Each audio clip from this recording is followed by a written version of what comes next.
Let's get close, but not so close. Quarantine.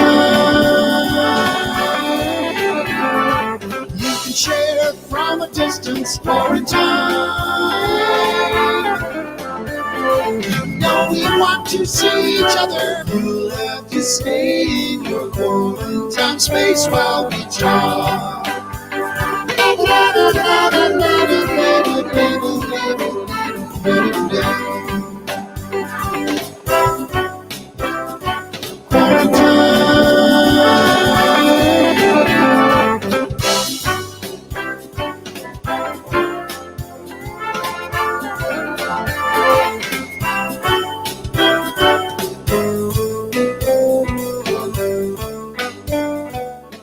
Welcome to episode 7 of Quarantine. Hi, I'm Peter Hirschberg.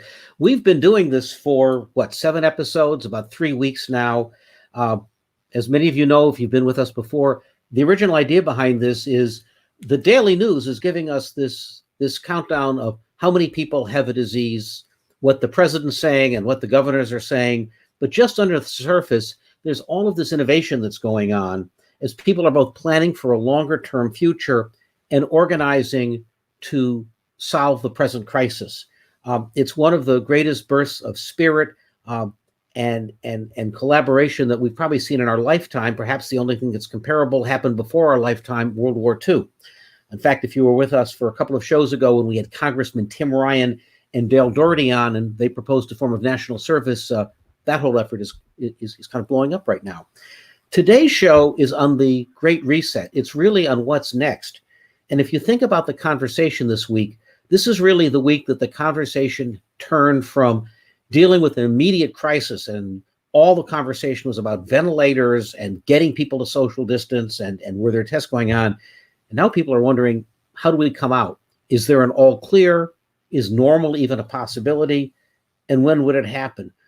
This was the week that the president said, we're going to open the nation and I'm in charge. And the governor said, no, we're in charge, which is really a conversation about how quickly and what it could be. And it was also kind of an amazing moment of federalism where you actually saw these different parts of the U.S. And our distributed structure at work. That's what we're going to get into today. What's the framework that we can approach this effort of rebuilding? Although it may not be rebuilding, it may be reconstruction. It may be, this transition to a new economy that we've been talking about for a long time, dealing with issues of the future of work and dealing with issues of equity, but coming at no longer able to be ignored. On this show, we'll start with my good friend, Gary Bolles. Gary has led the future of work practice at Singularity University for years, but as he points out, it's no longer the future, it's the present. And he wrote the piece this week in Techonomy about the Great Reset. And he's talking about the fact that what we've been doing, what our organizations and our cities have been doing is adapting overnight, but that's not agility. What we've had is a survival reflex. So how do we get back to something strategic? Gary will help set the frame for us. And then what we're going to do is we're going to move on to some of the top leaders in Pittsburgh, Pennsylvania. And the idea here is this story of how do we reinvent ourselves is best told in the ways that the institutions and the people of a great city with enormous capacity, but also enormous problems, how are they responding? And we wanted to go to Pittsburgh because we wanted to get out of New York and San Francisco and go to a place that both has a great tech community and arts community and also traditional Rust Belt and manufacturing. We'll be joined by Grant Oliphant, who runs the great Heinz endowments there, as well as Kate Dewey and Scott Wolovich, who run 2 other great organizations, as well as Janera Solomon, who's led a number of arts organizations in Pittsburgh. As always on the show, Mickey McManus. Mickey, are you with us today? There you are. Hi. As we keep track of today, tell us about our Magic Whiteboard before we throw it over to Gary Bolles. You bet. You'll probably notice that what we're trying to do is an experiment in sort of context. So this episode, we're kind of able to zoom in and look around on here, but we've been tracking each of the episodes. I will say last week was a dead zone for me in many ways. No pun intended. And then we also have been trying to capture further reading. We've been trying to capture kind of what's happening that people might recommend a book or recommend something to go do or go see, and we're trying to capture those. So this is available also on the quarantine.today site. You can zoom in. You can read about the different kinds of things. And we've got some of the other resources. And I'm just experimenting with this technology. We don't have any association with Miro, but it's just, this is an interesting tool to say, how do we have synchronous and asynchronous thinking together? And sometimes when someone says something, drawing it as a blob for a noun or an arrow for a verb, here's this big problem.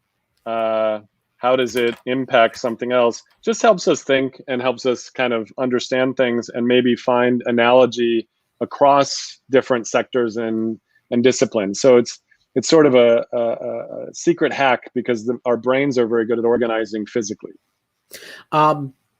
Let's welcome Gary Bolles to these microphones. Gary, you and I've known each other for several years, and you've been, as I mentioned at the top, you've been working on the future of work, which is now the present. And what we really want to turn to you for to set up today's show is a framework. How do we even approach the magnitude of what we're talking about? Because all at once we're dealing with work, we're dealing with kind of what the economy looks like. We're dealing with fundamental changes to Main Street businesses. So I'd love you to kind of just start us off with a framework and an approach before we turn to Pittsburgh and see how this can be applied in a city and all our cities. No, absolutely, Peter. Thanks for inviting me. And I'm looking forward to the conversation. So I'm not only the chair for the future of work with Singularity University, but I've got a consulting company called Charette, and I don't know if our slides are up, but there we go. So yeah, so I'm also the next slide, please. I've got a consulting company called Charette where we dive in on strategies that relate to the future of work, future of learning, future of the organization, future of communities and countries.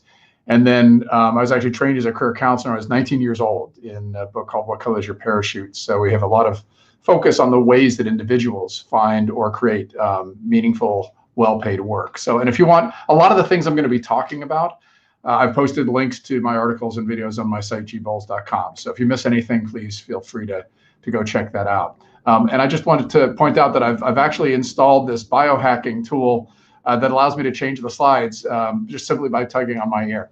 So back in August 2019 on LinkedIn, where I post a lot of my writings, I just woke up in the middle of the night and I said, this is a thought that I think actually what we've been through with the Great Recession was just sort of like, walking in the door. What really is going to happen is the next recession will really be the test of what happens to work in our economies. And so the reason that I felt that it was important to offer some thoughts about the process we're going through right now is I called this the Great Reset. In the same way we had the Great Recession and the Great Depression before, and now we've got the Great Reset. And so as Peter said on Techonomy.com, I wrote this article, and what I ended up at the end saying, no human left behind. That if we have the way to think about these challenges as we go through these big shifts, as my friend John Hagel calls them, what we really need to figure out is how do we ensure that we're designing for the next system while fixing the existing system and making sure that we've got a whole bunch of people that in the past have been even more greatly disadvantaged by these changes. And one way to think about that, I'm going to talk specifically about work markets, but this is true in a wide range of contexts, but is to think of all the humans, all the work that we can do as being sort of the supply in this market. This is all the skills that we have. And then if you think of all of the demand, all the problems to be solved, whether it's a dirty floor or complex market entry strategy or serving a customer at a food counter, that's a Venn diagram, which I'm fond of using. And we have markets that are constantly heading this direction. Like there are skills that the market no longer is actually rewarding, and there's all these new skills, and there's people that are unemployed, and there's people that are employed in the middle, and there's demand, there's open jobs in the in the future. And in any market, there's 3 to 7 million job openings in the United States. Believe it or not, even in this market, it's just the markets aren't always matched up, and you also get pretty constant downward compression on wages. So we hit the reset button, and what happens? Well, the demand shrinks, and so there's more people unemployed. There's fewer jobs that are listed, And the result is that we've had this contraction. And so just yesterday, the estimate now is we've added 20 million people to the unemployment rolls. And that's just the people we know about. It doesn't include a lot of gig workers and others, but just the people that we know, 20 million in 1 month, which has never happened in the history of the United States. And so the way to think about this is we're falling off a cliff. That's in phase one. Like that's the first phase. We don't know, we have no idea where the ground is, where the ceiling is, where the floor is, where we're going to hit. But we're going to eventually reach that floor, and we're going to say, okay, we're stopping now, and we're going to try to figure out how to sort of riffle along the bottom and start to try to turn the lights on. But the lights are only going to go on in certain places and in certain ways. And, can we go to this neighborhood? Or, oh, no, you have to wear a mask and have social distancing in that neighborhood. Or can you get on a flight to this city? No, you actually can't do that. And so that'll be phase two, like how we're thinking about just all the strategies to try to reduce the amount of time that happens. And then there's this phase three, which is this, hopefully the economy reinstating. And that's going to be sort of lumpy. So the whole idea is, how do we flatten that slump? What are the strategies as we think about these three phases that we're going to be going through? And so the analogy that I used in the article is it's the world's biggest game of musical chairs. What's going to happen is a whole bunch of people are walking around now. The music's on. Music's going to stop. Oh, okay. Some places there are chairs and other places there aren't. But there's some people here that could be getting, oh, no, they're not qualified for those chairs. And so you're going to have this really, really massive number of demand job openings and amount of supply, us people with our skills.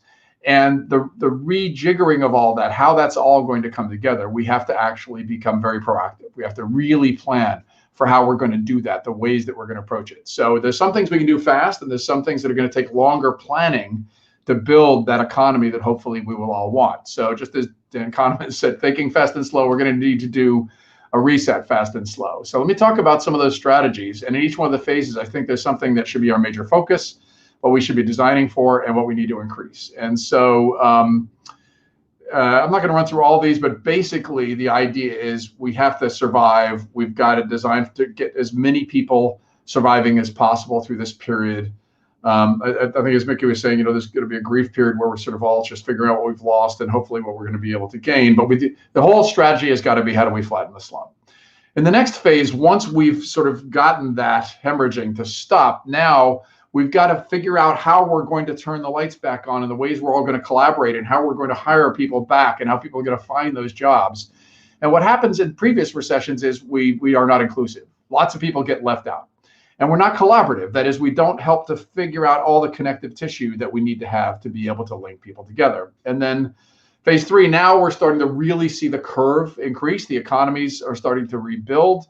And we've got to focus on making sure that we're inclusive, building more resilience into the system so that we're better for tomorrow, and increasing the ways that we link communities and individuals. So how to think about that? Well, these are huge, massive, weighty issues. I tend to distill this down into four domains: individuals, organizations, communities, and countries. And I want to take each one of those briefly and talk about the strategies. But what we suggest for people that are trying to catalyze positive change, especially with these kinds of big resets, to figure out the domains in which you can operate and that you feel you can actually contribute the most to be able to build that economy that we all want to have tomorrow. And let me just walk through each of these. So for individuals, there's sort of a near term, there's a problem right in front of us, then there's this sort of midterm, and then there's the longer term sort of strategy. So the first is really, as an individual, you've got to make sure you stay employed. If you're employed, then you've got to figure out how to be as functional as possible, leveraging all these digital tools to be able to link with your teams.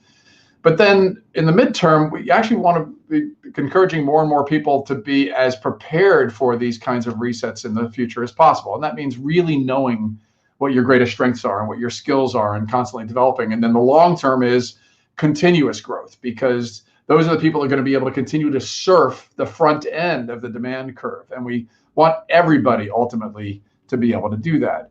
Organizations have a range of strategies that they need to follow. We're encouraging them as much as possible to not only keep the doors open, but to retain workers and to shift to a much more adaptive set of models that allow you to be able to continually encourage workers to do the work of tomorrow and do that in a very collaborative and problem-centric manner.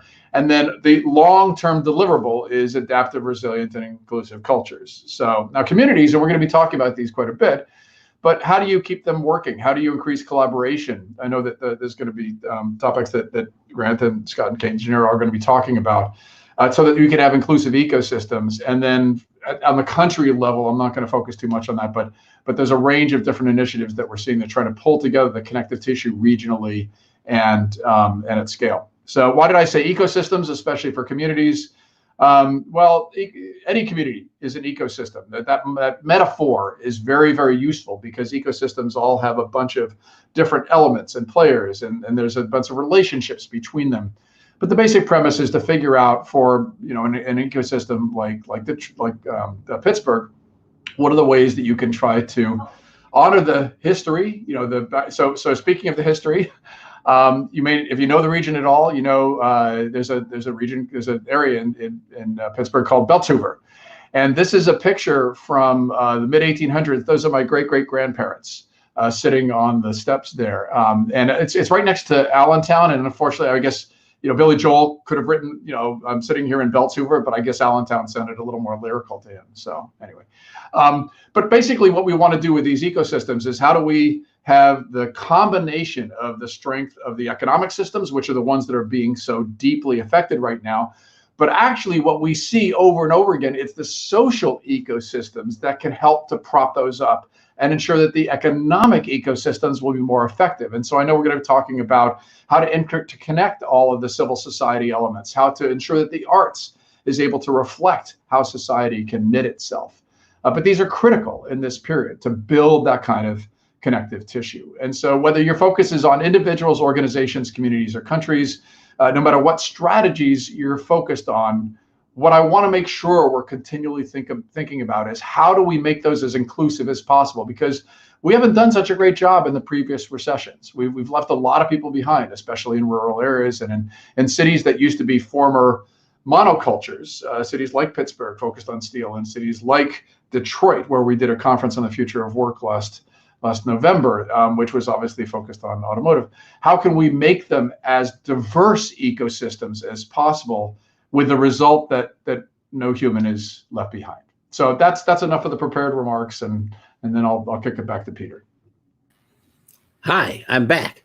So I have one question for you, which is, in coming back, in other recessions, we kind of came back to where we were, more or less, although, we had new things like the gig economy. One of the great questions is, what are we coming back to? I think you used this analogy the other day, the coral reef analogy. Was that yours? Yeah. Right, which is when you think certainly of small business or Main Street businesses, if you go down to San Francisco, they're shut. Many of them are boarded up. We don't know if they're boarded up because they're just gone or that's for safety purposes. So we don't really have a sense yet for, just as we're trying to get the data of what's the denominator and how many people have been exposed to or have COVID, we don't quite yet know what the carnage is going to look like. Or, when we come back, will we be going out? Will large concert halls be in trouble? So a little bit of the framework for how we start assessing that, because being inclusive to where we were probably won't cut it. It's about also re-guiding into what's next. No, I think it's an excellent question, Peter. So I think what you and I were talking about is the analogy that I used was a coral bleaching, right? So back to ecosystems. So, and you could say it's a forest fire, in a jungle, but let's just say, coral bleaching. So because I think future of our planet, now that we've actually in a month we've stopped junking up the planet as much and seen the results of that, the skies here in the Bay Area are crystal clear. A coral bleaching is essentially an event where there's a bunch of elements of an ecosystem that are devastated. There are other elements of the ecosystem that are still they're still alive and moving, like fish and mollusks. But there's an interdependency that actually has been fractured. And so while you first see businesses that are having to shut down, then you see unemployment, and then you see municipal failures. And so these are all parts of the ecosystem that are all intertwined. But when a particular part of the ecosystem is more heavily impacted than another, then you have to actually figure out, well, how do we make up for that, right? So that anything that is going to involve getting more than 10 or 50 people together is going to be complicated, and different ecosystems are going to choose what their heuristics are, and those are going to need to continually change. That's why I said we have to have adaptive rules where we're getting the data about what gets solved, and then we're actually able to respond pretty quickly. So, but it's really important in this sort of what again John Higgles calls zoom in and zoom out. But in the near term, what are we trying to factor for to get people to get the lights back on? But then what's the economy that we're trying to build more in the future? Well, we were already heading towards being like massively Amazon ordering consumers. There's already a devastation of retail. We just stuck a big fork in it. And so we actually have to figure out, well, how are we going to encourage those retail businesses to return? And then what are the commitments as communities we're going to make to wanting them to thrive? You know that a number of retailers are going to go online after this and may never return. But the place-based ones, the ones that actually are very dependent upon us actually coming into the store and into the restaurant to interact, we're going to have to actually make commitments as communities as to how we're going to ensure that those are going to be able to thrive over the long term. We're going to bring a Grant in a moment, because when we have this whole question of how does a community make a commitment to being more inclusive, that's one of the reasons we wanted to turn to a community to look at that. I have one other question for you. In your slides, you talk about the big slump. And I think this is the big difference between imagining that we're going to turn the lights back on and perhaps what will happen, right? The president is like, can we turn the lights back on? And the governors are like, we need to do it slowly because we don't want to have the virus come out. So we need all of this data. And you even alluded to the fact that we kind of, will it be this city, that city? So that implies a mass data system. But what you're also suggesting is that this phase 2 is going to be very, very jittery. Some things will work, some won't. Cities come on, cities come off. A sense for both how, even if we don't know how long that will be, what that looks like, because I don't even think we're familiar with that as an idea or a piece of language, right? We went into an emergency and we're expecting things to come back, and what you're saying is get ready for this. So, like, how big is that? And then let's bring Grant in and talk about how we do inclusive through and after that. So here's one way to think about it: is you've had the coral bleaching, you've had the forest fire, and now you've got a thesis. You first off, you need to know what was the damage. Like, you need to know what businesses are still alive and just waiting, they're dormant, what businesses are still thriving, and then what businesses may not come back, right? So you've got to first be able to inventory, and so that means data. And then you've got to be able to have tests. I mean, that's essentially what's happening here in California. Is Gavin Newsom has thrown out a bunch of ideas about how we would know, like, what's the sources of data we would need, and then how do we continually and rapidly iterate around, once we've got that data, how we need to respond. And so you're going to see flare-ups. You're going to see flare-ups potentially for another 18 months in different geographies. And what's going to happen when you've got a range of different agreements or beliefs about what you do when there's a flare-up, or when you're encouraging certain kinds of behaviors, and then you've got a propagation delay as to how quickly you know whether or not the infection rate goes up. And so, or you're trying to encourage more businesses to actually have access to their customers, and you try that and it doesn't work. Like, those businesses still aren't doing well. What we're seeing now is a whole bunch of emergent behavior, because yes, it would be wonderful if there was a national approach to that, Peter, but it's not going to happen in this era. It just isn't. We don't have the infrastructure for it. We don't have the collective will to do that. It might be wonderful it comes out of it, but what we're seeing is a lot of community-based and regional approaches, which actually is what we encourage, because those are the most resilient systems. Resilient systems are always heterogeneous cultures, they're not monocultures, and they're always collaborative, where they have shared commitment and connections between them in trying new things, trying to be able to resolve particular problems, and then having agreements on what the data is, if it's working or if it's not, and then iterate the strategies. That's the 18 months of our country. That is a great cue to bring in Mickey again, and also Grant Oliphant from Pittsburgh and the Heinz endowments. So I want to make a comment here before we have Grant stay here. Grant is one of my favorite people, and I have I believe of myself as kind of a transplant Pittsburgher. I grew up in Chicago, but then I spent more than 2 decades in Pittsburgh, and I'm sheltering in place on the West Coast at the moment. But my heart is always there as well. And And Grant and I have had a lot of back and forth, just conversations about this notion. And Gary, you brought it up, and I thought it was really interesting in your article about psychic and cognitive and, diversity writ large. That notion that any one piece of an ecosystem falls apart if it's a monoculture. But if we really try to look at how these things come together, it's going to be important. And you flag, and I think it maybe comes from the career counselor in you deep inside, that we need this opportunity to say, actually, there are people out there who maybe they might be looked at as low skills, but they can actually learn on the job. And if we cultivate passions over our whole lives, we'll be able to build muscles on the job and do kind of lifelong learning and really try to pull people in. And I think that I just saw statistics around 65 million people who are low wage, but actually have learned skills through other means. It's just that they could be paid $40 an hour or $5 an hour or $16 an hour, depending on how they're filtered. But it turns out they just don't have a bachelor's degree.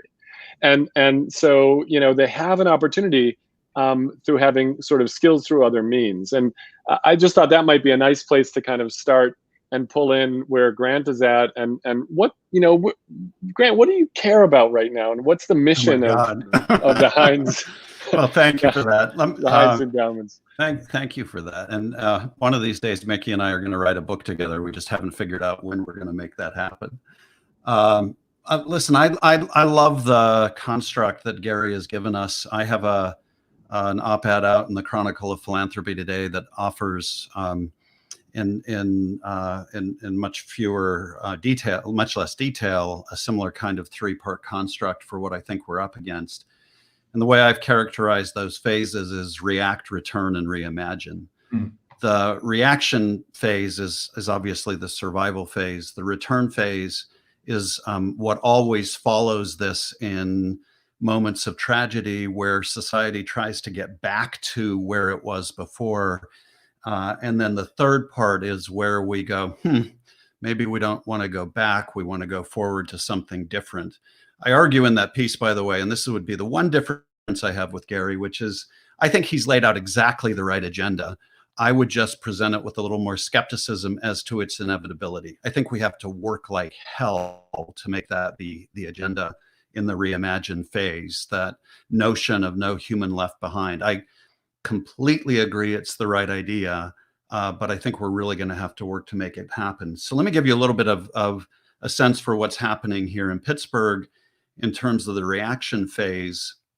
I've written about this. I keep thinking about that scene in Dunkirk, the movie where the ragtag armada from Britain comes over the channel to rescue the British troops who are isolated and under fire on the beach at Dunkirk. And there's no one coming to rescue them in the conventional sense. And what they have to depend on ultimately is the rescue of average citizens. And there's this great moment in the movie where a character played by Mark Rylance, private citizen, says to his son, "There's no hiding from this, son. We have a job to do." And in the reaction phase in our community, and I've heard this from colleagues all around the country, what we're seeing is this tremendous sense of people coming together because we have a job to do. And that looks like teams of entrepreneurs and nonprofit heads and corporate CEOs and people in academia throwing together teams to figure out how to 3D print personal protective equipment, how to 3D print ventilators, how to quickly create resources that could be replicable in other parts of the country and the world. Tremendous level of ingenuity that I think is unbelievably inspiring. And a lot of that for our foundation has focused on basically, how do we save lives? How do we meet the basic needs of the community at a time when there are people lining up for miles to get food? How do we address especially the needs of the vulnerable at this moment of crisis? And how do we shore up the core community infrastructure that right now is being proven to be so fragile and vulnerable at a moment when it's most needed? That's typical of this reaction phase as well. And I think what we're seeing in our community and across the country is It's dependent on a lot of individual initiative, but it also is, I think, what makes us proudest. You know, in Pittsburgh, we're the home of Mr. Rogers. Mr. Rogers famously said, in times of crisis, he instructed children to look for the helpers. And I think what we're modeling right now of communities is ill spirit of coming together as helpers. The problem with that is that's advice for children, and I think it's important. It's also consoling at a moment like this, but it isn't enough. It doesn't tell us what we should do next. And Gary points to the next phase as the phase of shortening the slump. You know, in our town, we've been talking about it in terms of how do we return? How do we come back? What does it look like to turn the lights back on in the community? And if you just think about that in simple terms, like what will it be like to go back to the theater in 2 months, 3 months, 6 months, 12 months? What will it be like to go back to a restaurant? What will happen to the bread and butter retail businesses in our town that depend on people coming together in close proximity, or at least have in the past? So we're having to think about this second phase in terms of what's possible and what will have to be different. And it's complicated too by the fact that it's also being politicized. So right now you have this show going on in Washington where there's this insistence on timing about when the country, quote unquote, should reopen. And we all know that has to depend on science and facts. People will ultimately decide when they're going to go back into community based on what they understand to be the safety factors involved. So leaders have to follow that, and we have to get the politics out of it. The third piece, the reinvention piece or reimagination piece, is to me the most important and the hardest. It's the one where we are really going to face difficult questions as a society. We're, by the way, terrible at this phase in our country. You know, if you look at the history of overcoming disaster, we're terrific at that. We're terrific at the helper phase. We're also terrific at the turning the lights back on. We're not so good at learning the lessons of what a disaster has taught us. We keep rebuilding in floodplains, for example, despite the lessons of climate change. We keep rebuilding systems that work to the benefit of white folks, but not to the benefit of people of color in our society. And we wonder why we keep getting the same results. So I don't think we can leave it to fate that we will naturally develop a new way of thinking about this in response to this particular situation. What does give me hope, and where I think Gary is right, I think he's right completely about the prescription. But where I think he may be right that we'll lean into it more in this case is this crisis has really revealed some of the fundamental weaknesses of the way we've set up our society. And I cannot answer you yet about how we will go about making sure that we create a society that leaves no one behind. But I can give you a few principles that I think will be inherent to that process. So number one is that we will get serious for the first time about equity in our society. You know, what we are realizing, and I just had a conversation with an activist in our town this afternoon about this. What we are discovering in this moment is that we are calling people heroes who we just a couple of months ago as a country did not want to pay a living wage to. Think about that and how dependent we are on them in this moment.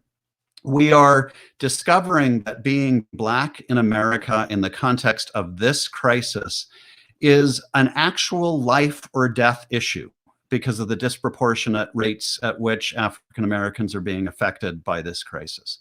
So we are being confronted with divides of poverty and race that actually are affecting how we survive this crisis in real time, and how we think about how are we going to keep those heroes on the front line now and in the future if we're not willing to pay them a real wage, and if we're not really willing to address the barriers of color, race and ethnicity, immigration status that repeatedly come up in our society. So that's one.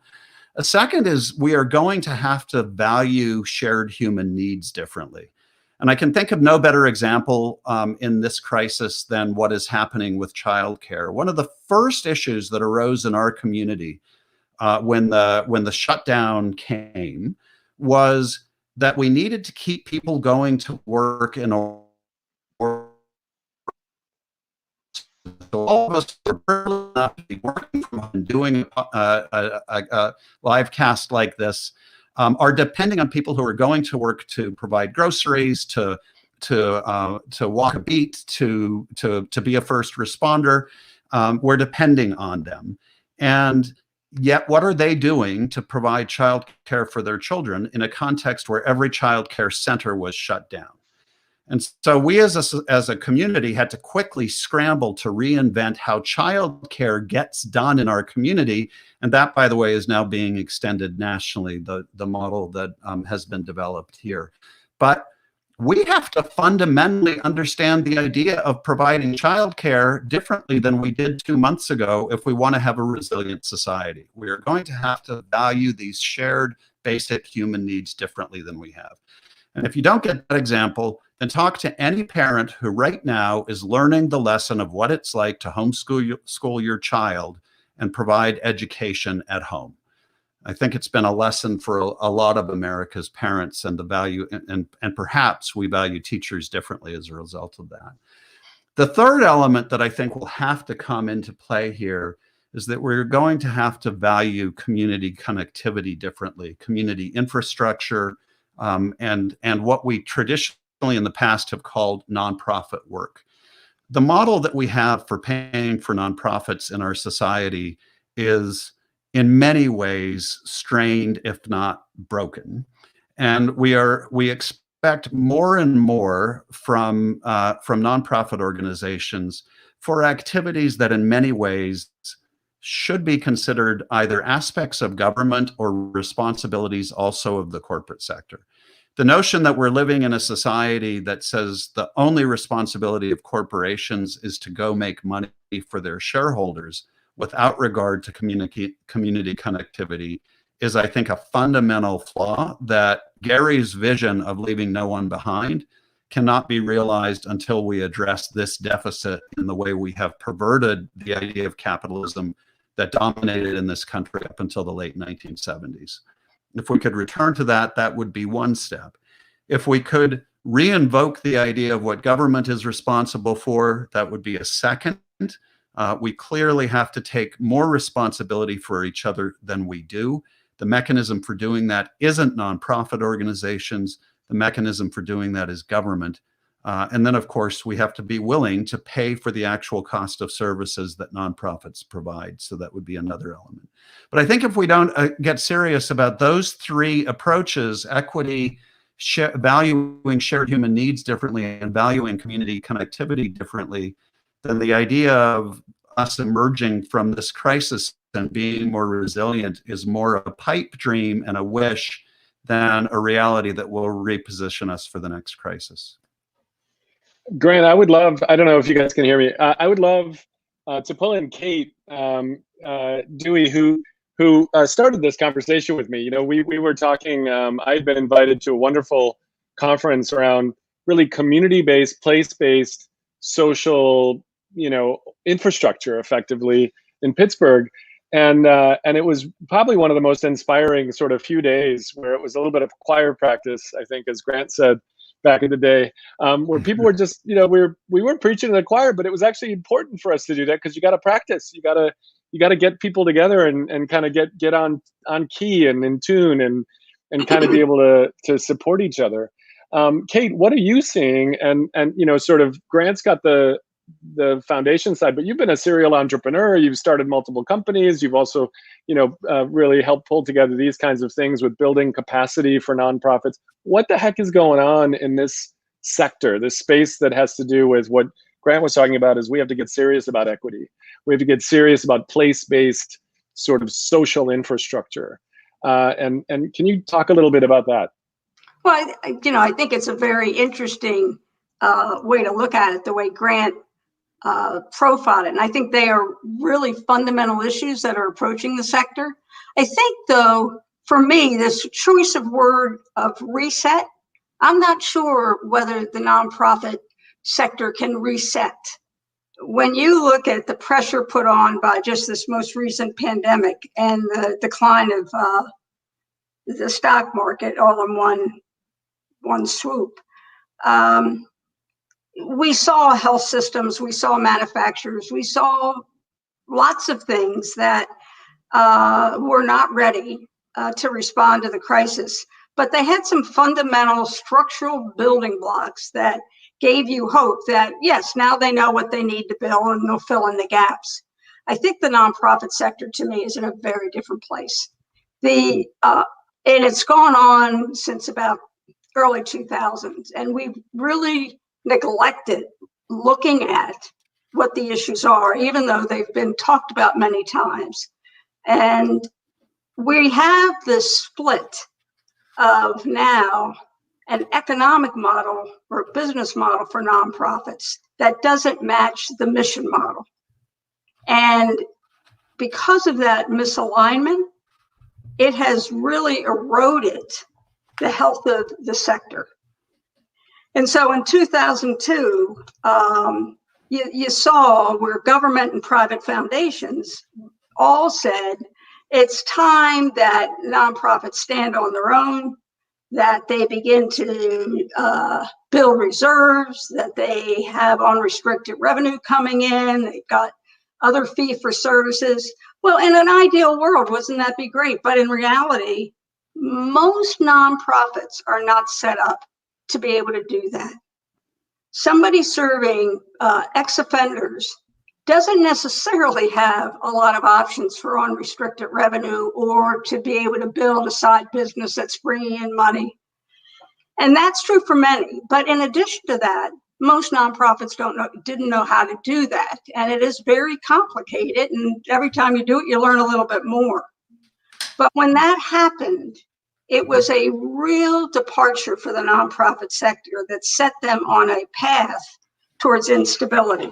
And so if you could pull up, I just want to get us all on the same page.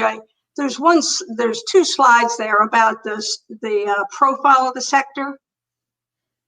And so if you look at Allegheny County, which is not extraordinarily different than any other, you'll see that basically, take health systems out of this equation, that 10% of the people employed that are non-governmental positions in Pittsburgh, in the Pittsburgh region, come from the nonprofit sector.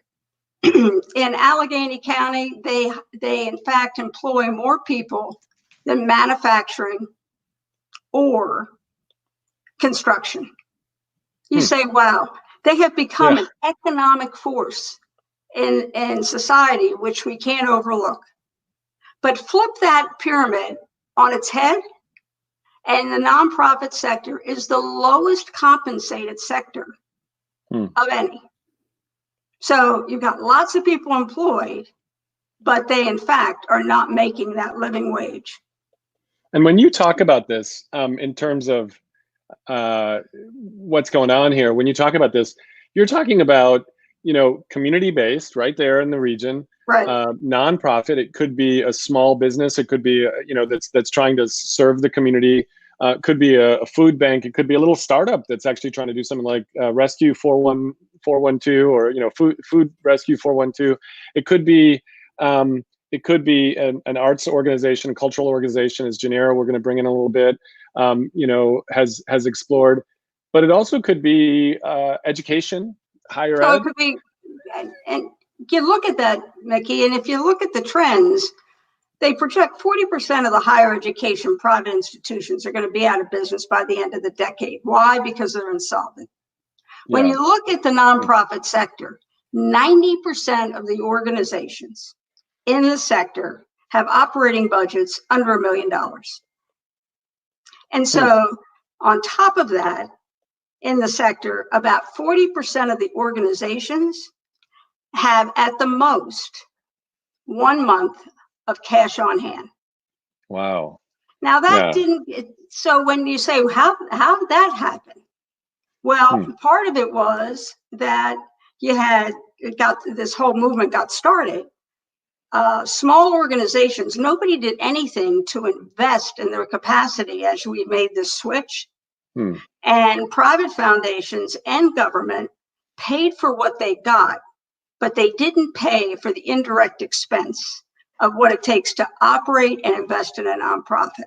So then you go from there, and the reality is, just if I stop for a second, I mean, it seems like when I used to have to run a small business, Maya and our little spinouts, you've got this kind of nut you've got to crack each month just to keep the doors open. And it's all this back office stuff. I mean, I've got to have legal, and I've got to have contracting, and I've got to have, XYZ and health for everybody and stuff like that.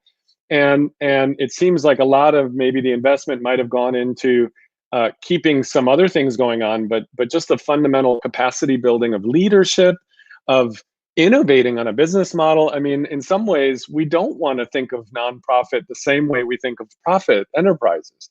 And I don't really like it sometimes when we see this holding up the same yardstick and saying, let's treat them like, we're a VC and we gave them money and we want to have a return. Exactly. The return is our culture. It seems it's our fabric of society. And so, you and I were talking about how this could lead us to really have, and it really relates to what Grant said too, reevaluate what's really important to our society. That's right. We're going to have to actually make some decisions.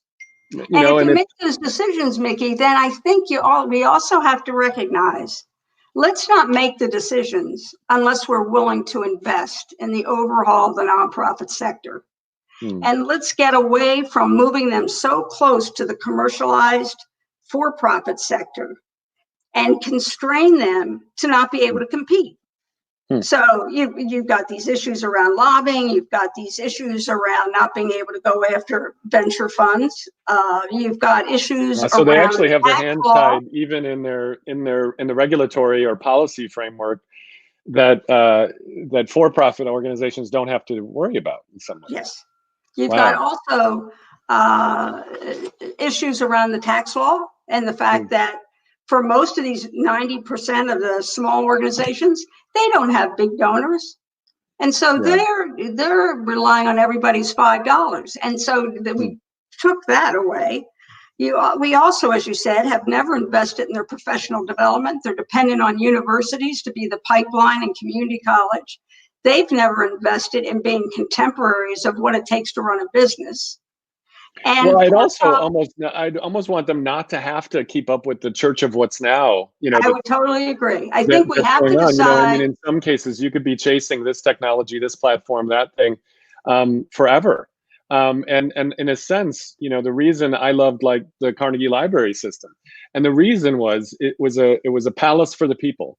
And there's a wonderful book called Palaces for the People that I really think everyone needs to read about social infrastructures. But the interesting thing is that because they had a longer term time horizon, because they were about kind of actually memory of what culture is and memory and foundational things, they end up becoming the places in Palaces for the People. A sociologist documents how just a few blocks away, where there were barber shops and libraries and some basic social infrastructure, less people died during a heat wave in Chicago, like thousands less, because there was a social infrastructure, and it's not visible. It's not like, look at that big stadium over there. It's sort of an invisible but important element of this ecosystem. Well, that's what I get concerned about, because I think up till about 2 decades ago, you had families and others really, and they had the values of why the nonprofit sector was important. Yeah. You don't have that. And when you think of what this pandemic has done around social distancing and kind of living removed from society as we've once known it, I worry that we don't actually have the energy to save the sector. Grant, you're in. I want to. Yeah, if I can just come back in, Kate and I talk about this a lot, and we really agree on the underinvestment in the sector and the ways in which it has been disadvantaged. I would want to amplify her comment about the disservice that has been done to the sector by the comparison with business. I think that has been a facile and wrong-minded comparison from the beginning. It was a sloppy use of a concept of maybe holding nonprofits more accountable, maybe expecting more discipline in how they were run. But I know lots of really well-run nonprofits that are stellar examples of good organizations that could teach a thing or that get more attention for their management and their organization. So I think it's unfair to expect nonprofits to behave, quote unquote, as businesses. The fact is there's a nonprofit sector precisely because of the need to fill a niche in our society that we don't typically value through the market. And that happens with the arts, it happens with libraries, it happens with all kinds of civic infrastructure. And nonprofits are the vehicle in our society for providing that. And what we should be investing in is their capacity to deliver those services or to deliver on the values that underlie them. And if we're not willing to invest in them, then to Kate's point, we really have to rethink the entire model in our society, including expecting more, as I said earlier, from government and from corporations. I have a question I'd love to ask you, but Scott or Gary might answer this, and it's really almost a federalism problem, which is you guys are some of the top leadership of Pittsburgh, and it's a city probably with more capacity per capita than a lot of places. But how much of this can be handled regionally and locally? How much are we talking about fundamental changes either to tax code or ways in which we value externalities? Right. This is really the question of what can you guys do if you have a good new idea and your leadership and people who vote come along versus what we as a nation have to do, which really then gets to how we set up capitalism for the next generation. Can I just make one point? Because Scott's got a great insight about small and medium-sized organizations. But I think one of the things that I think we need to recognize, here we are, nonprofits don't have the systems, the technology systems that are necessary for just basic operation and quality control. They can't hire employees that will do the work because you can go to McDonald's rather than go work in a nursing home. But we also have this situation where now, because the revenue back to the state and the federal government will be impacted, the budgets will be reduced in terms of spending at the state and federal level to what is considered discretionary services. And so here we have this combination that to me can pick up quite a disruption for the nonprofit sector quicker. We were headed this way anyhow. This situation really has put a light on the issue. Yeah, your question about sort of, at what level is the intervention, best made and how do we manage that is a lot of where we wrestle with. New Sun Rising as a community development organization that takes a triple bottom line approach. We work very hyper locally.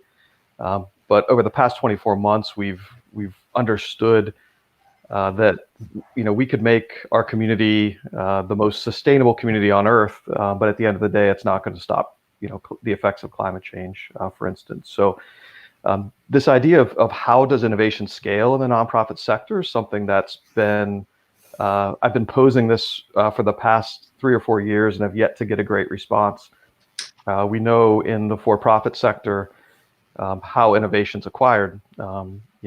There's also very easy incentives for integration where, you have the miracle of Amazon, right? You can lay in bed tonight, press a button on your phone and a package could show up on your doorstep the next day. What's the analog in the social sector? We are so fragmented. We're so functionally disconnected. And I think a lot of that reset, in my experience, has to do with our ability to both manage this dichotomy of how do we address short-term critical needs. We can't stop doing what we do best. We need our nonprofits that are frontline to lean into their core competencies and to not be distracted by the things that Kate and Grant were referencing in terms of business models. But there is the connectivity of the system, the vertical integration, the ability for independent actors to know how they organize and work in concert, not just with their peers horizontally, but also vertically from grassroots to intermediaries to systems. That entire part of our nonprofit system is woefully underfunded. It's woefully undeveloped, and unfortunately, we have to figure both of these things out at the same time. We can't stop doing the short-term critical human service needs that are in front of us, but we have to figure out also a way to simultaneously build this other infrastructure. And so, over the past 24 months, we've been spending a lot of time with collective impact models, with organizing both horizontally at each level. And I really love all the conversation about equitable and inclusive design. I think, you have to start with putting the community in the position of being the decision makers and also being the primary beneficiaries of change. And, with starting centralizing and seeding your work there, seeing how these other systems sort of connect to that. So, I think in Pittsburgh, there's a real great opportunity in a moment of time. The executive directors and kind of relatively new leadership that exists are coordinated and communicating in a way that I haven't seen in the 15 years I've been doing this work. And I think there really is an opportunity for us to rethink how we operate, but it's going to certainly take both the nonprofit, the foundation, government, and the for-profit community to be a part of that. We have a very deep bench of Pittsburgh with us tonight, and in addition to you and Grant and Kate, let's bring in Janera Solomon, who has been a leading arts executive in Pittsburgh for a long time, is now an academic, and I know you have a lot of thoughts both on what we've been discussing and also the trade-offs we have to make, what we bring forward and what we don't bring forward at a time of change. Yeah, thank you for having me. This is such a great conversation. I'm glad to see that we're having it and taking the time to think about the future, because in this moment, it's really, I was joking with a friend earlier. It's like, is the future actually happening? There's so much weighing on everyone at the moment that it's I think, fortunate that we have the chance to think about the future. So, I think I have so many thoughts, and I don't know how much time we have for them, but a couple of quick things. We have plenty of time. We can keep going. People may tune out, but we will repurpose this, turn it into a book. But so this is important. So let's keep going. Okay. So, I ran an organization for 11 years. I had some gray hair when I started, but I had a lot more when I left. Because it's such a difficult thing to do, to be an executive director of a nonprofit arts organization, especially one that's anchored in community and in being responsive. I want to say that the nonprofit sector, in this conversation, we're sort of talking about it as if it's kind of one sort of big group, but the same diversity that exists in every other sector exists in the nonprofit sector. So you have nonprofit organizations, and excluding the health orgs, although I don't think we should totally, but if you look at the human services, education, arts and culture, which is what I'm a part of, some folks, some organizations are the ones that are too big to fail, right? Some of them have endowments, have long histories, have very, very wealthy donors, have all sorts of earned revenue models. They're the ones that have actually been held up to small organizations and to some extent mid-sized organizations as models.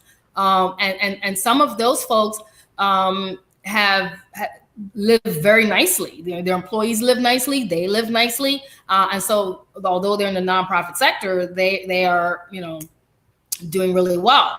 They're on the higher end economically, financially of the scale. And then you've got a mid-range of orgs, and then you have a whole bunch of small organizations, and the diversity there is also it's a range. And so I think one of my first thoughts is, the big organizations have a lot to learn from the small organizations. And Grant made that point earlier. I think that's probably step one is really shifting our thinking and our language, and thinking about what we think of as knowledge, and what's the knowledge to be held on to or to be held up and amplified. If you're a big organization, hopefully you've been thinking about innovation, and you've been thinking how to be more responsive for a long time. If you have not been, now you certainly, now is a chance to do that. Mid-sized organizations will have the same challenges as we've described. There'll be, tough decisions to make around restructuring. There'll be tough decisions to make around program offerings. But I think those organizations will probably weather the storm. And I think small organizations are probably best equipped for this moment. I mean, sadly, in a way, because it's like folks are carrying the burden. So in the same way essential workers are, essential, and we were relying on them, and now everyone is giving them a round of applause. I think small organizations, and I'll speak specifically to arts and culture, have been holding it down for people in communities in ways that big organizations have not been. And now those small organizations will have the challenges of trying to reset. And hopefully as they're doing that, we will recognize what they've been bringing to the table in new ways. And so when we come back in the reset, hopefully the first thing we'll do is change our language and shift our framing around who has knowledge and who doesn't, who has capacity and who doesn't. So here I am. When you and I were talking yesterday about arts organizations, one of the interesting things that came up is a very practical thing. If it takes a long time for us to get back to large venues, like it may be that people don't want to go to 500-person concert halls for a while, but 50-person rehearsal halls would be good. There's a lot there that says, physicality matters. And another point that you brought up was a disintermediation function, which is, are we supporting the artists or the institutions? And so you and I had this conversation yesterday, and I had the same conversation last night. I'm chairman of Gray Area Foundation for the Arts. We do a lot of physical-based things. Now we're going to do a lot of this virtual kind of stuff. And when you do a virtual party, you might be tipping the artists. The group that throws it gets money for throwing it, but it does start pulling out who does what in the value chain, which might be great, but that also might be even that much more stressful. So, there's some structural changes that are going to come here. Yeah, I mean, I think that is a difficult conversation, but I think an important one for us to have. I mean, I've become an arts administrator. I didn't start out as an arts administrator. I started as an artist. I'm trying to bring myself back to my artist self. Because I think in the administration of this work, we've lost some key things. We've lost our sense of spontaneity. We've lost our willingness to be flexible. We've certainly lost our ability to be vulnerable. I mean, you can't really show up in foundation meetings and talk about how uncertain you are about strategies that they might even be asking you to implement. That vulnerability is pretty much out the window. We certainly don't have a whole lot of time to be reflective.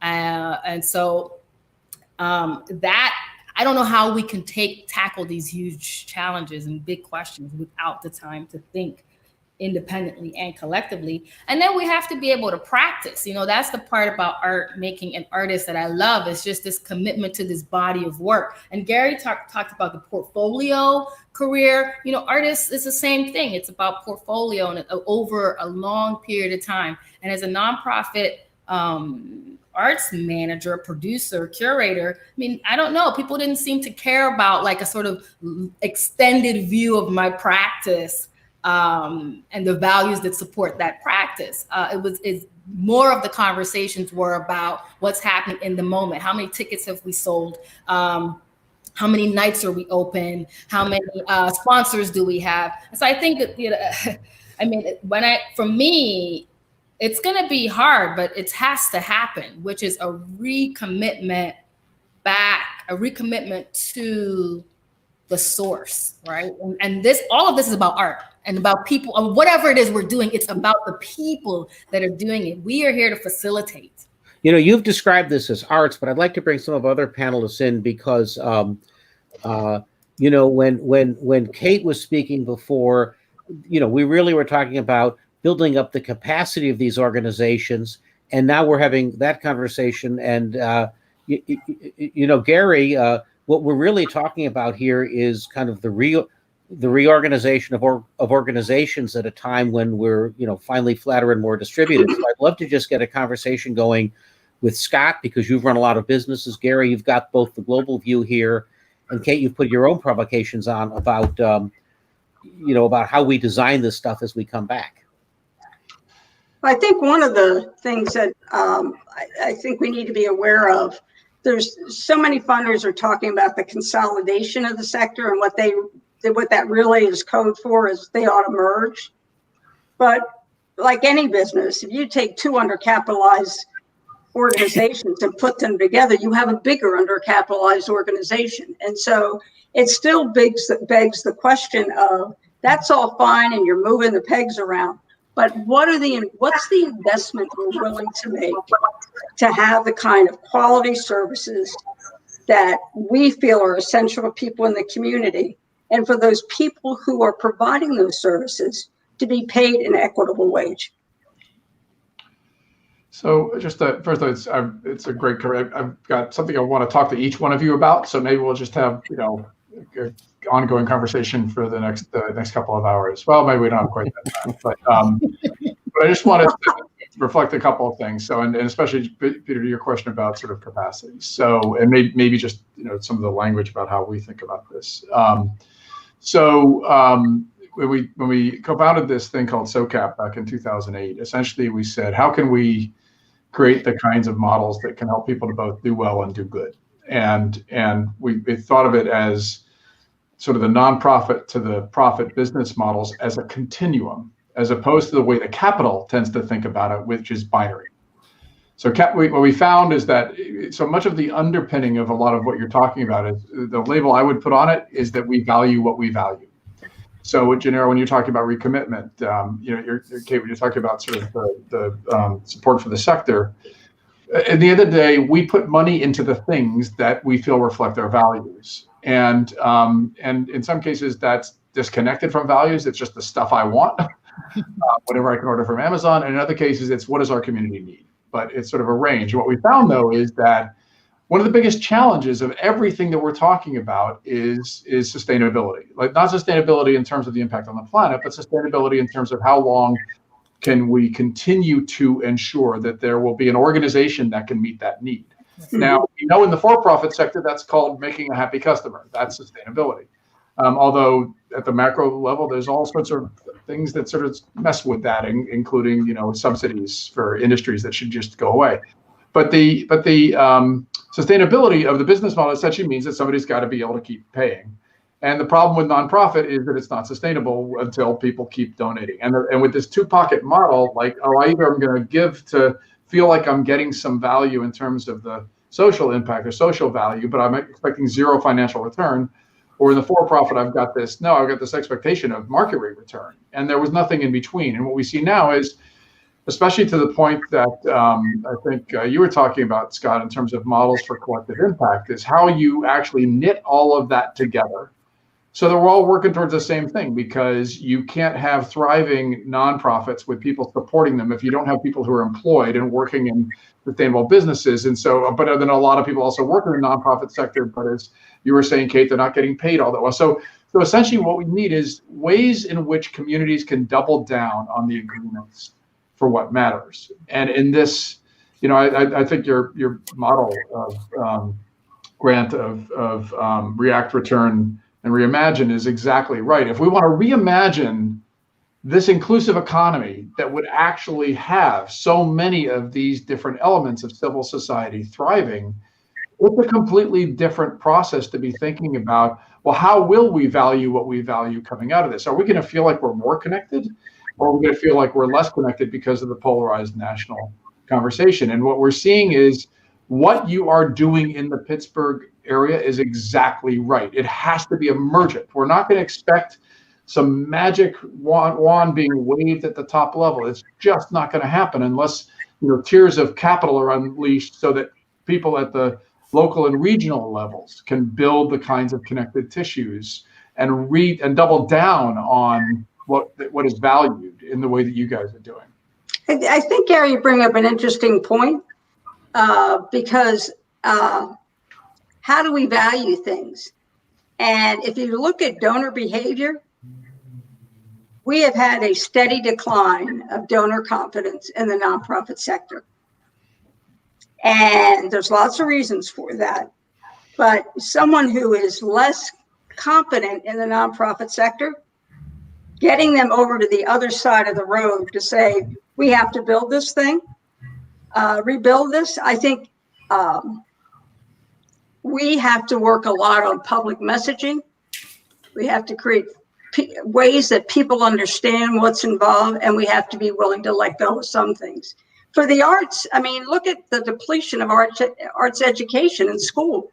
So arts organizations have lost generations of kids who, will grow into donors and participants that don't have the same appreciation. They'll go to Burning Man, but they may not go to a local theater to see something. And see, Kate, I think that's okay. Oh, it can be. We just have to be okay with it. I think that's part of the reframing, right? I mean, I love classical music. It's one of my favorite forms of music to listen to. I listen to it every day. And lots of my friends don't, and that's okay. And I might go to a hip hop concert because I love hip hop more than I would go to a symphony concert, even though I listen to classical music every day. And I think there's kind of I think that's part of the shifting that has to happen, is that even the stories we're telling ourselves about what people know. There's art in every single community, in every single person, every single household. I mean, one thing I have noticed in this crisis, and this is something we covered a lot on last week's show, because part of what we're talking about here is in this crisis, we do have a different frame. I mean, Grant, you pointed out that the people who we didn't value that much, who now are the essential workers, are the people we depend on. That's something that we didn't all see 3 weeks ago. And another thing is that now that we're all at home and kind of isolated, the things that connect us, we're more aware of because we're disconnected, right? So there's been a whole lot of, like the music DJ scene online is on fire with dance clubs and the queer community. And, how do you get, that thing is happening because they figured out how to fluidly. Now, if you're a dance company, it's a little more difficult this week. By the way, to your Burning Man point, there's an existential crisis. They canceled Burning. Well, what Burning Man would tell you is they didn't cancel it. They canceled the Black Rock City event. They have a global community of people who are capable of creating joy and providing service.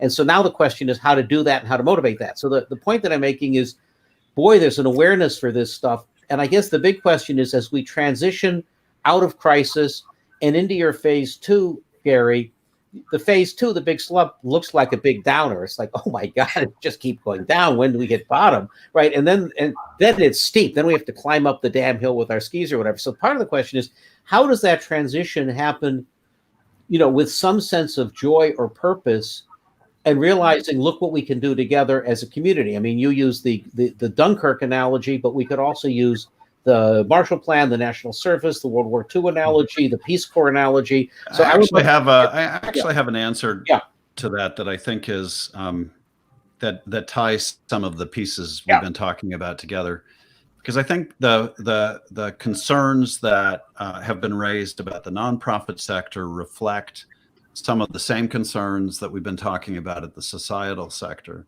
which is that we have tended to view people and organizations that support people through a purely transactional lens. So in the case of nonprofits, they've been rewarded for doing projects. They've been given money for specific outcomes. Kate mentioned donors. One of the things that happened with donors in the past 20 years as the business thinking began to permeate everything was that every dollar in had to produce a dollar of output out. And I think what we are being taught a very humbling lesson about is that that's not how it works when you're working at the level of the human scale or of community. What you actually have to do is invest in the capacity of people to learn, the capacity of organizations to operate over time, the capacity of communities, the way Scott spoke about, to speak for themselves. This is the lesson we're learning. For a dollar of output out is not getting us anywhere. What we actually have to just start investing in the capacity of organizations and people that we believe in and that we hold accountable over time, but not in the same monetary way that I think we've been schooled to do for the past 40 years. Yeah. Scott, I know you've been trying to get in. Yeah, there's so much to get at here. Gosh, I mean, Janera was, as you were talking about, risk and innovation for small organizations.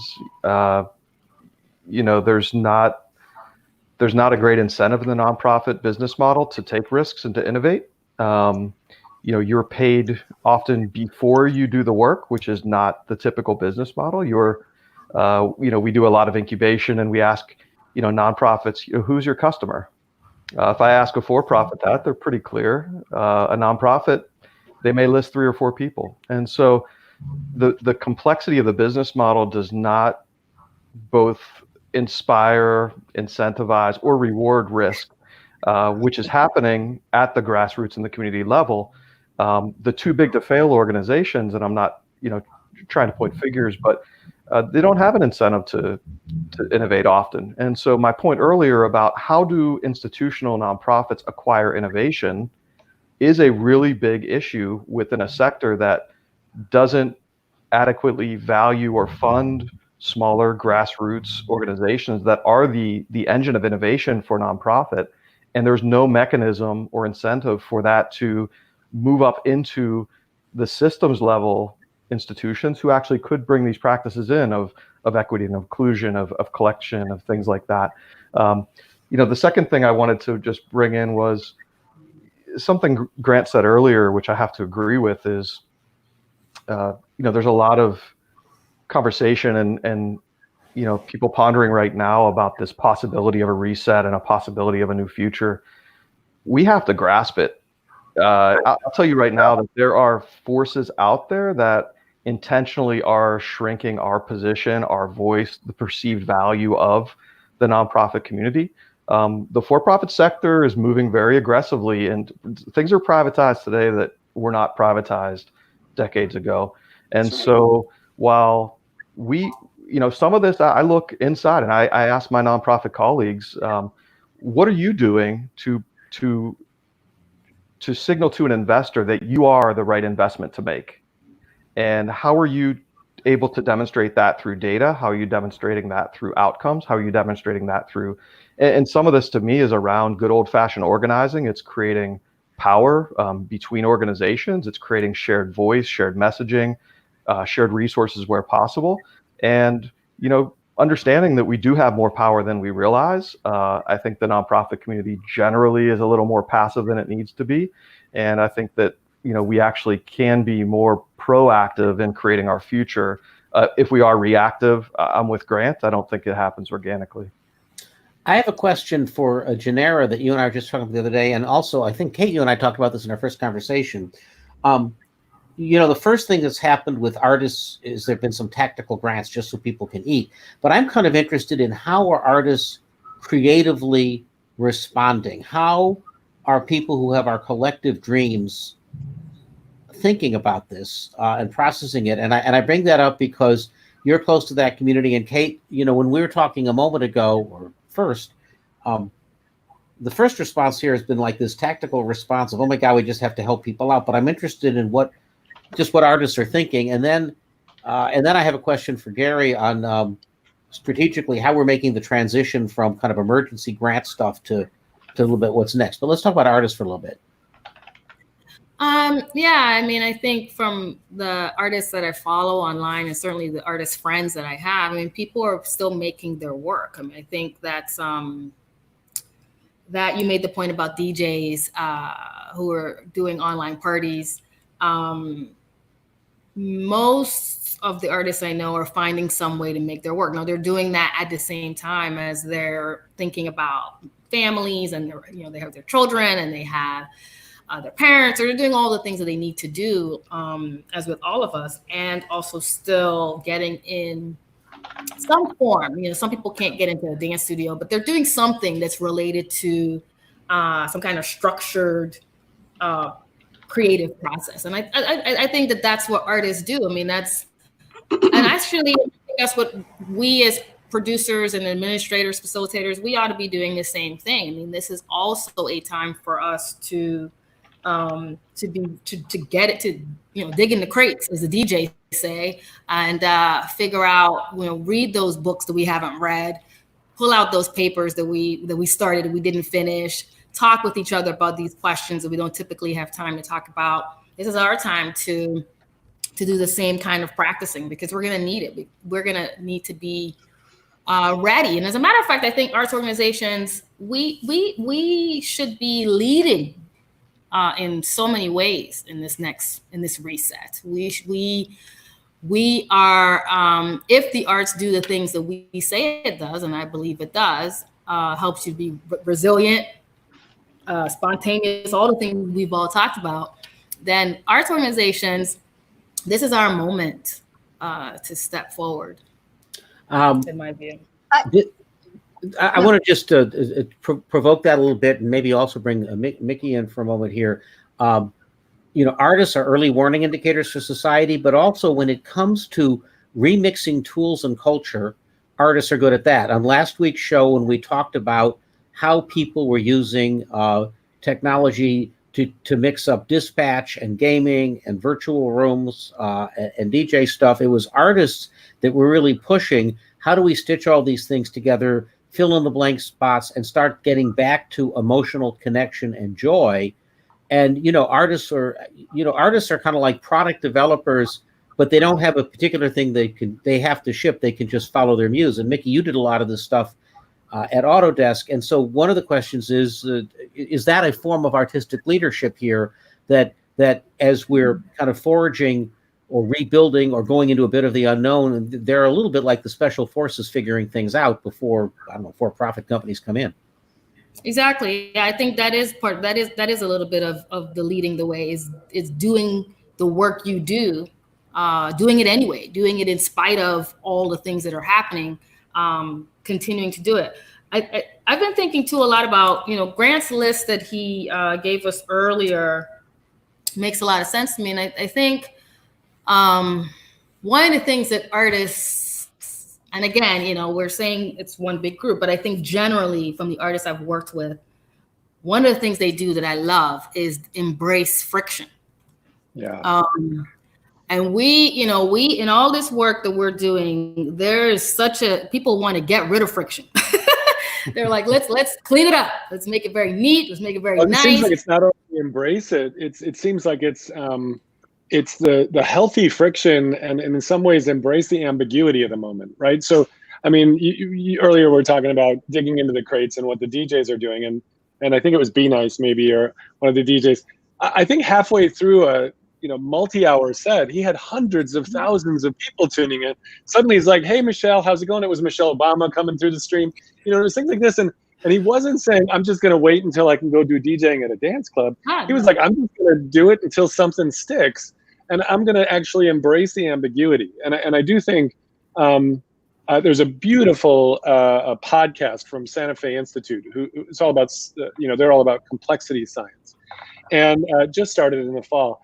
And the leader of the Santa Fe Institute said, if I want to do a scientific investigation of gravity or of how physics works, I need to compress it down to something that's a simple formula. E = mc squared compresses this down, because compression allows me to have this simple formula that I can apply as a theory to figure out some cool things: atomic energy, quantum computing, et cetera, et cetera. But if I want to do a scientific investigation of the life of the mind, of society, we might want to read a novel, because it's the uncompressible. And it was that sort of notion that there is an uncompressibleness to arts and culture and the social infrastructure that actually we're not supposed to make simple.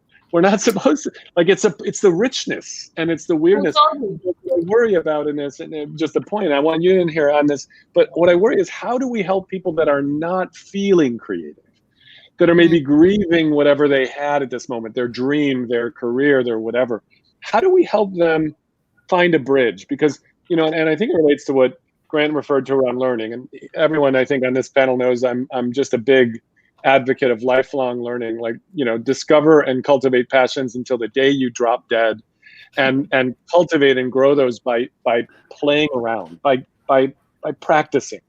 And I think that's what I worry about, is how do we help people that are feeling isolated and maybe pulling into I'm just going to binge watch everything, to actually just, make a cake, design a little thing, just, do a dance move with some other people or whatever. But how do we open up the curtain a bit so that more people can enter into that weird, uncomfortable, but maybe psychologically safe space? Because that's the other beautiful thing about arts, is that you can suspend reality when you go to Burning Man for a week, because nobody will talk about the goofy outfit you wore with the tutu and the weird wings and all that, because it's a sort of a suspension of reality. And so is a play and a dance, it's all suspension. Can you talk a little more about that? Yeah, Kate, it looks like you wanted to say something. Do you want to say? I've listened to both of you, and I think you hit on something that I think when we're having this discussion, we use the word organization a lot. And when we say that, we think of one organization or two organizations, and they have an identity. What about if we change the premise and to say, with the rapid change that we're undergoing, we have to have a system that's driving social change, that is keeping up with the changes, the societal changes, Mickey, what you mentioned in terms of engagement. What we need from the nonprofit sector most is the very precious gift they give to binding a community together. And so how do we create a structure that really drives that, and not look at it as a bunch of organizations, but look at it as an engine of transformation and delivery of great services? And I think we might design it then very, very differently. Mm-hmm. Yeah, I think that's changing language. I mean, language is such a key part of any reset. I mean, if you're going to, I don't know if you remember, if any of you remember like some horrible breakup that you had in your life. It was just horrible. Thanks, Janera. Right. Let's go back about 10 years. To just take a moment and remember. And in those moments, you thought, oh my God, I'm never going to get through this. I'm always going to feel this way. At some point, you start the narrative you're telling yourself starts to change. Or maybe it's because your best friend is helping you shift that narrative, or maybe it's a book you read, maybe it's your favorite song that you decided to listen to. It could be any number of things. But once you start to change your language and your narrative, then it puts you in a position, you're more ready to make the kind of change you're talking about. But I do want to say, going back, Mickey, to your question, when I said embrace fiction or friction, and also sometimes fiction too, when you kind of start to do that, it's not always healthy. I mean, I think that this is one of the things that it's really hard for folks to handle. Sometimes it's like traumatic, or it appears to be traumatic. Sometimes it's difficult. It's hard. People are crying. People are yelling. I don't know how your families are, but at like our Easter dinner that we have, there's like a lot of arguing. And sometimes it's really ugly. And if you're a guest, you're like, oh my God, what is happening with the Solomon family? However, those conversations, that friction, it helps you, at least it helps me, whether I think of it as healthy or not, it always helps me to understand a bit of my history, a little bit more of where I come from, a little bit more of what I've made of. And I think that those understandings make it so that you can come back to the conversation. A lot of times in our nonprofit worlds, at least the ones I've been in Pittsburgh, every meeting, people want it to be all kumbaya. Anyone that causes a problem or says it's so difficult, people are like, don't invite them to the next meeting.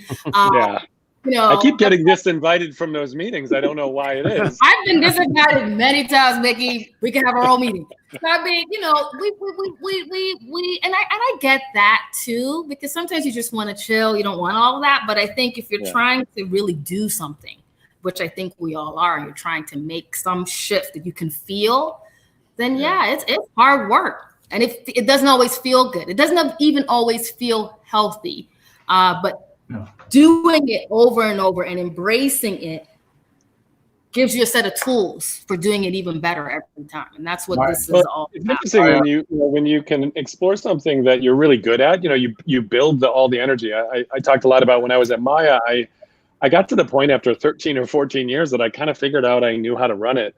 And over time, and I'm not sure I really did, by the way, but other people it turned out were secretly propping me up quite a lot every time I fell down and tripped and stumbled down the stairs. But it felt like Groundhog Day at some point. I was kind of like, okay, this is what happens. It's 2008. There's a recession. Now what?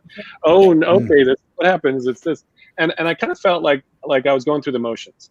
And people talk about it as flow, and I can't pronounce the person's name who wrote the wonderful book about flow, but definitely let's get that. Yeah. Say it again. Mike Csikszentmihalyi. Yeah. Can't even come close to spelling that, but somebody will find that. But flow is great when you're like sort of everything's happening and you're like, it just feels like you're in that moment. And it's actually good. It's called desirable difficulty in learning because it's the fastest way to bond neurons together. And desirable difficulties is why games are so good. They don't have instructions. You're leveling up. You're feeling the pressure of that. And our brains, and so are dogs and octopuses and cats and everything, they're all learning all the time. Every child, every human is learning all the time. And when we're in desirable difficulty, we're learning fast. That's why it seems like this moment is in some ways so slow going and so fast going at the same time. We're learning really fast. But flow is different than what we need sometimes. And I want to go to your uncomfortable, unhealthy thing.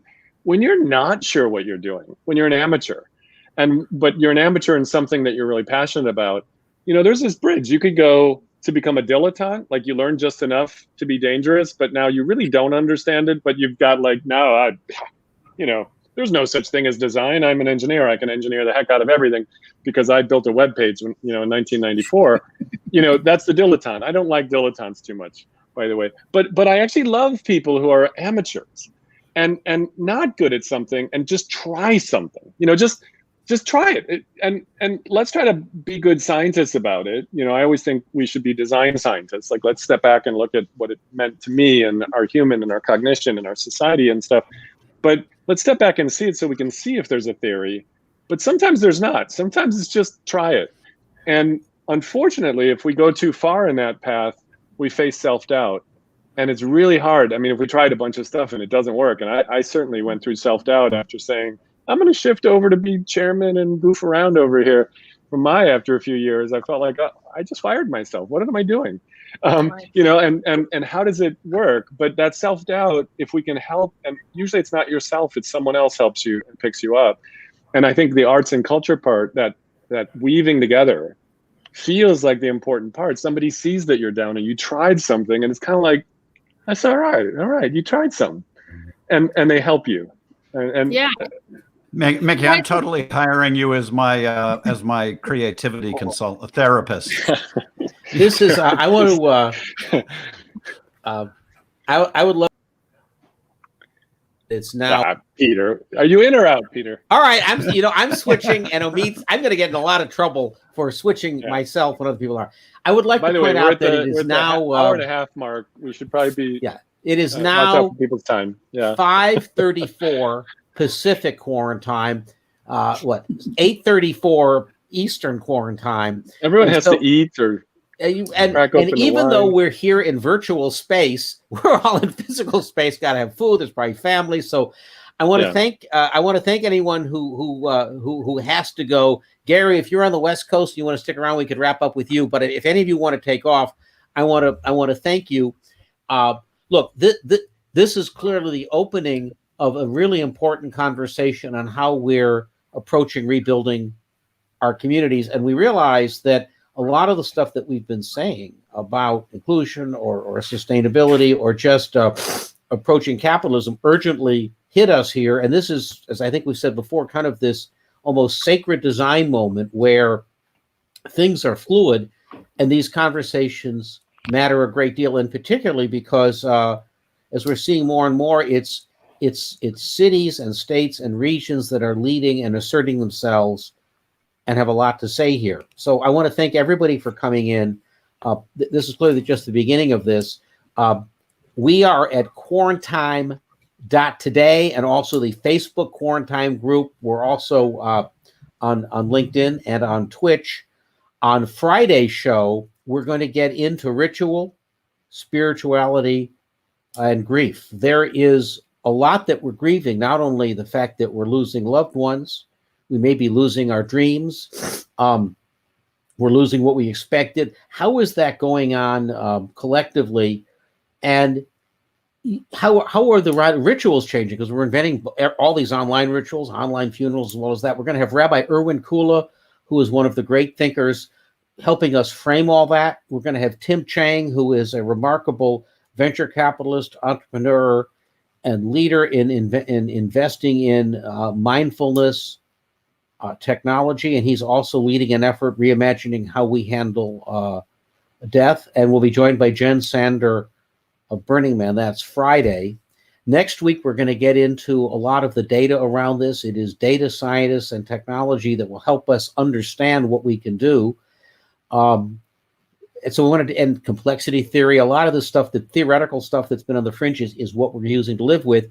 And then we're going to get into information and misinformation, because there's a misinformation virus out there that is just virulent in the middle of all this. So that's kind of the next, week or so of quarantine. I want to thank our team, Omid, who is our producer, who is out there somewhere in Southern California switching things. Anna, our other producer, who's either in Northern or Southern California, but she's highly virtual right now. Mia, and to Mickey McManus, to our whole team from Pittsburgh, thank you. We are going to end the show, and then we can come back into overtime. But for now, that's quarantine.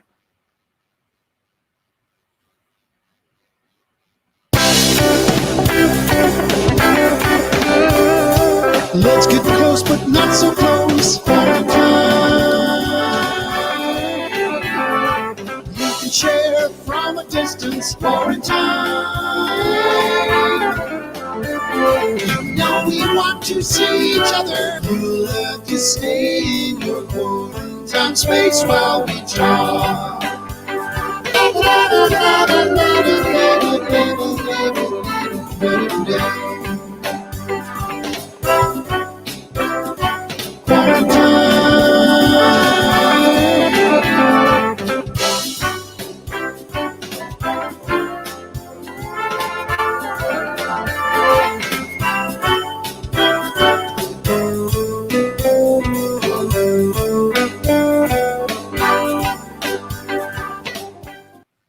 Okay, we're just here at overtime, and we'll bring Mickey back. And I think we have Scott with us. Hey, Scott. Okay, Scott, that was there was a lot that went on there. What's the spirit in Pittsburgh now? You know, we see all of this coming together. We've also seen there've been some remarkable pictures of food lines in Pittsburgh, and there's this interesting tension between all of this bottom-up volunteer stuff, and we're putting such a burden on things. So I'd love you to just give us a sense for the feeling there, because as we're all so isolated, we sometimes don't get that. Yeah, sure. I mean, it's it's just so complex. I think we go through the range of emotions multiple times a day, which is very challenging. I think we ourselves, as leaders we find points of grief and points of despair and hopelessness, and then we have to rally. But we're, seeing this really in the frontline workers, the folks that you referenced, people that are doing food service work, folks that are like 412 Food Rescue, a lot of our faith-based institutions, and people that are out there really meeting these critical urgent needs. Pittsburgh has it's an interesting place in that it still maintains that blue collar work ethic. I think in a lot of ways, when the tough gets going, people tend to roll up their sleeves and really dig in and lean in, and you're seeing that spirit. Scott, you mentioned, I don't know if you can hear me. Can you hear me? I can. Okay. You mentioned 412 Food Rescue, and I tried to remember the name of that now. But, that's a really fascinating, a lovely example of sort of a distributed digital platform to help average everyday citizens do some things. Can you talk a little bit more about what you're seeing in terms of sort of innovative experiments like that, or even if you can elaborate more on what 412 Food Rescue is, or any of the other things that you're kind of seeing out there in the region? Yeah, I think we've seen just things flip in terms of priorities to align with Maslow's hierarchy, right? So most of the innovation, most of what's valuable now is happening at the bottom of the pyramid, which maybe wasn't the case a month or 6 weeks ago. 412 Food Rescue, they've, even in their model, which is, at its core, a logistical effort, where they've taken technology and mobilized, mass amounts of volunteers to get food from a donor to a recipient. What's happened is that a lot of the places that are receiving food have also had to close because of challenges of social distancing. And a lot of those places too receive non-perishable items. So they're now getting fresh food, which has a shelf life and has a challenge associated with it. So, they've done it's almost like it's got to be rescued and then rescued again or something. And I just saw that they set up their own little food kitchen, in a part of Pittsburgh, the 412 Food Rescue folks. Well, that's in part. Yeah, is it in your building? Yeah. Yeah. So they're one of the ways that they're extending that life is to redirect some of that rescued food and process it and stabilize it, and then send it back out in meals that can be frozen, et cetera. Another thing they've done, which was, I thought, innovation can come from anywhere, right? And so they thought about, where are the natural places that communities are already set up to congregate and to access transit, and bus stops, right? So youth food access became a very, very high priority once school shut down.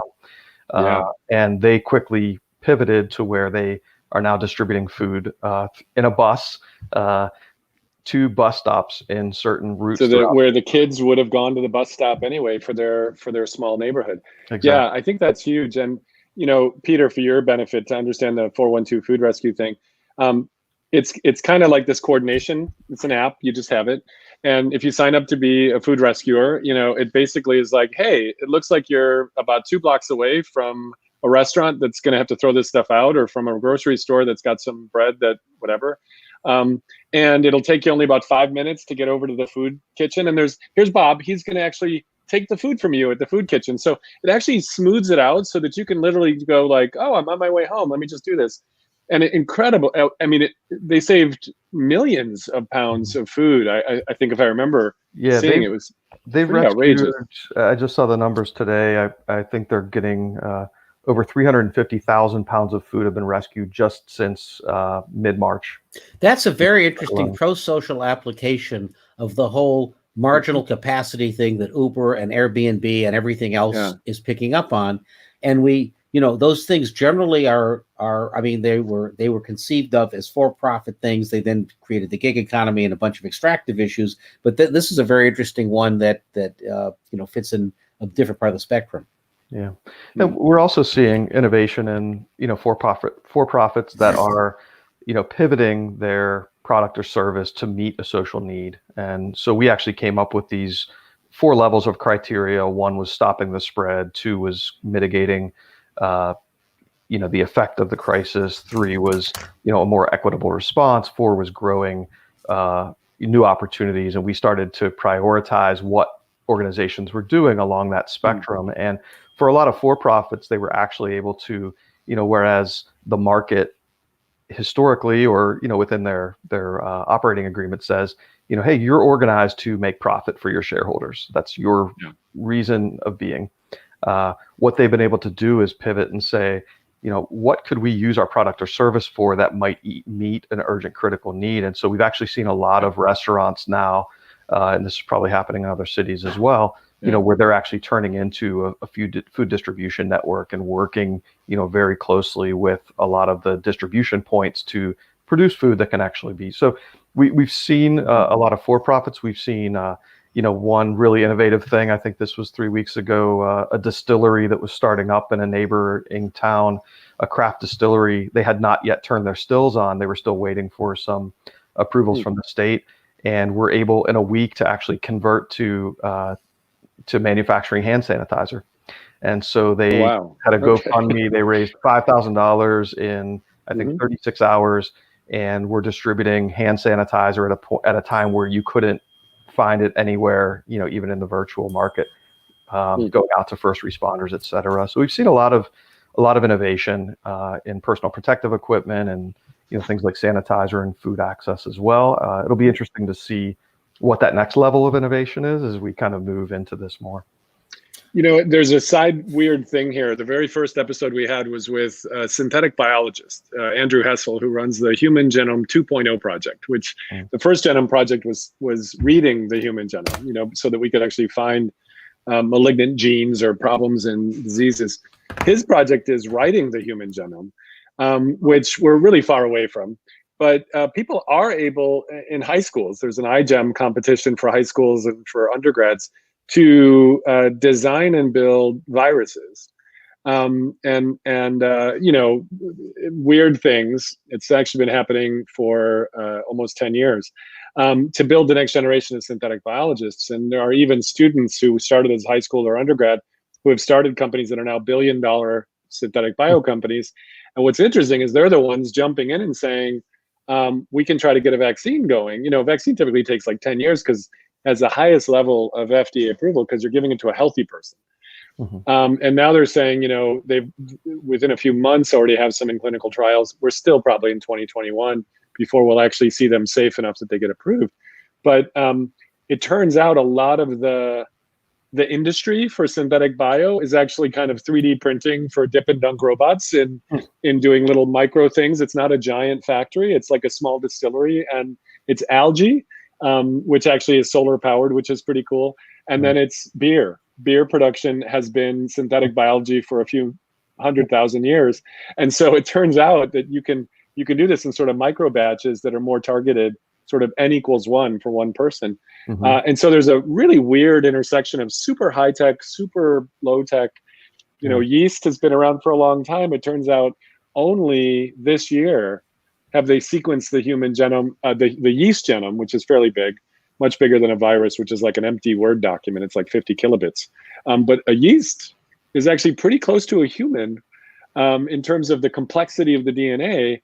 And this year, they've just been able to actually design and build yeast from scratch so that they could boot it up with a spare chromosome that actually is more intrinsically safe so it doesn't get infected, or with some other things. They still haven't booted it up yet, by the way. It's still a few months away. Humans are an order of magnitude or two bigger in terms of genomes, but it's a fascinating thing that this is a form of biology. So it's actually fun to hear about the distillery doing that. I wondered, just along that vein, famously, the polio vaccine came from Pittsburgh, Jonas Salk. And so there's quite a lot of biotech and sort of biotech greenhouse activity there in terms of startups and things like that. Kate started 4 biotech companies at some point back in the day. And you've also got Carnegie Mellon, University of Pittsburgh. You've got that kind of stuff. Are you seeing any innovation about tech transfer in this time coming from the Carnegie Mellons or from the Robotics Institute or things like that? Yeah, most of what we're hearing are signals from Pitt around a vaccine, and they have some early success in terms of antibody production in mice, and they're going through that accelerated clinical trial as well. I think it's a race towards that. I know our foundation community has been very, very generous in contributing to that research, and both looking at how they're supporting the nonprofits that are meeting the urgent needs, but also investing in potentially some of this breakthrough, the actual breakthrough. Yeah, Mick, I'd like to point out that we have succeeded in doing our longest show yet, and as we've long agreed, whenever the conversation turns to the human DNA and yeast DNA, we're in trouble. Approximating each other, we know we've come to the singularity or something. And also, we had a number of requests. We began this show talking about some of the information overload things that are going on, and there's been a lot of requests that we turn the internet back to other users tonight. And there's a lot of streams there, so we're going to leave so that people can look at other things. By the way, Scott, that T-shirt, gold. Peter, do you understand that T-shirt? Hello. It's a little trolley. Yes. Hello, neighbor. Hello, neighbor. Yeah. What's it mean? Oh my God. Well, unfortunately, we have a bandwidth problem here. So why don't you tell me what it means? No, you can do this. You've got a cognitive bandwidth problem. Yeah. Okay. I see. Hello. I see a trolley. The trolley's upside down or not upside. There's little people in there, and hello neighbors. I see a bunch of people inside a trolley. Is this a field ground thing? No, it's not at all. It's just Mr. Rogers' neighborhood. The little land of make believe had a trolley that would come through his house and then go into the puppet area where you probably just never saw Mr. Rogers. You're so old. It was probably actually done with shadow puppets back in the 1800s, Peter, when you were first at Apple. Well, that's right, Mick. We can track a direct line between Howdy Doody, Mr. Rogers, and this moment as communities are being rebuilt. And if there's one thing we've learned here in the 21st century, it's that the community concepts that America was built on, that Tocqueville noticed, are alive and well and reemerging. And in what we call complexity and emergence, it's just a way of rediscovering what humans are. What humans are is depicted on your shirt there. And in your case, Mickey, the fact that humans are really just a lot of yeast. And with that, a lot of hot air and yeast. We're going to conclude this. And for the person who's still listening, thank you very much. Bye. Thanks, Peter. All right. Thanks, guys.